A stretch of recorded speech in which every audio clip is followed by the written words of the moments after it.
जब हम दुनिया की सबसे रहस्यमयी सभ्यताओं की बात करते हैं तो एंशिएंट इजिप्ट का नाम सबसे पहले आता है। लगभग 3000 ईसा पूर्व से शुरू हुई ये सभ्यता नील नदी के किनारे विकसित हुई और हजारों वर्षों तक फलती फूलती रही। इस सभ्यता की सबसे बड़ी खासियत थी मृत्यु के बाद जीवन में विश्वास।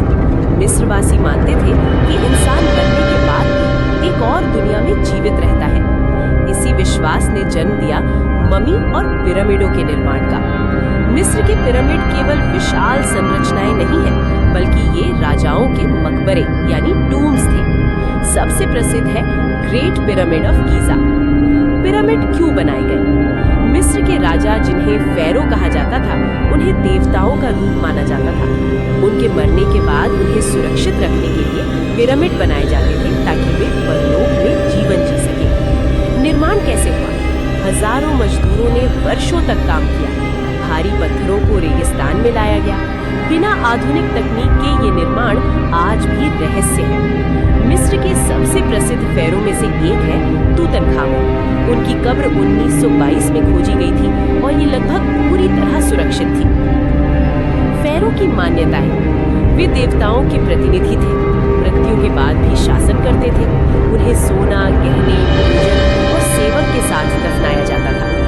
ममी वो शव है जिसे विशेष प्रक्रिया से सुरक्षित रखा जाता है। मिस्रवासी मानते थे कि आत्मा को शरीर की जरूरत होती है, इसलिए शरीर को सड़ने से बचाना जरूरी था। ममी बनाने की प्रक्रिया, ममीफिकेशन, ये प्रक्रिया लगभग 70 दिनों तक चलती थी। ब्रेन निकालना, नाक के रास्ते मस्तिष्क को बाहर निकाला जाता था। आंतरिक अंग निकालना, दिल को छोड़कर बाकी अंग निकाल दिए जाते थे और अलग बर्तनों में रखे जाते थे। शरीर को सुखाना, शरीर को नेट्रॉन से सुखाया जाता था। कपड़े में लपेटना, शरीर को सैकड़ों मीटर कपड़े लिनन में लपेटा जाता था। ताबूत में रखना, अंत में ममी को सजावटी ताबूत यानी सार्कोफेगस में रखा जाता था।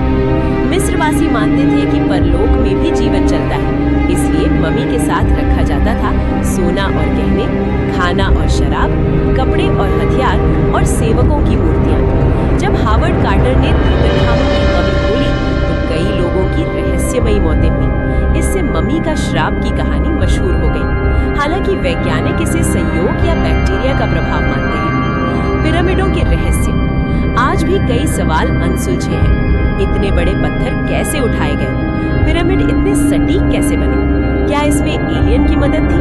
कुछ लोग मानते हैं। वैज्ञानिक अभी भी इन रहस्यों को सुलझाने में लगे हैं। ममी और पिरामिड पर कई फिल्में बनी हैं, जैसे द ममी 1999 फिल्म द ममी रिटर्न्स। इन फिल्मों ने इस रहस्य को और भी लोकप्रिय बना दिया। आज के वैज्ञानिक नई तकनीकों से ममी और पिरामिड का अध्ययन कर रहे हैं।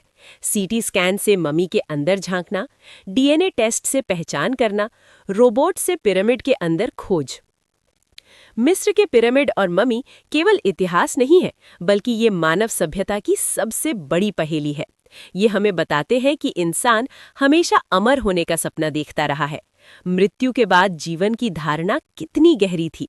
विज्ञान और आस्था का मेल कैसे हुआ।